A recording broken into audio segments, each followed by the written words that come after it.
How to use Cash App with Afterpay. Hello everyone, welcome to our channel and let's see how we can do it. So there are two ways to use Afterpay with Cash App, and the first way is that you just simply click on this option of magnifying glass at the bottom, and after that either search for it on the search bar or just simply click on this option of recommended offers. Simply open it up and here search for offers, and you can also see different offers by Afterpay over here, but it is not necessary that it might always be there, as offers are not for every day.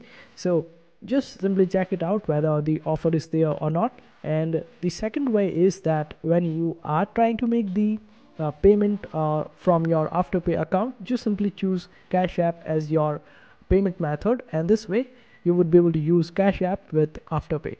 And that's how you do it. I hope this video was helpful. Make sure to hit that like button and also subscribe to our channel for more helpful videos.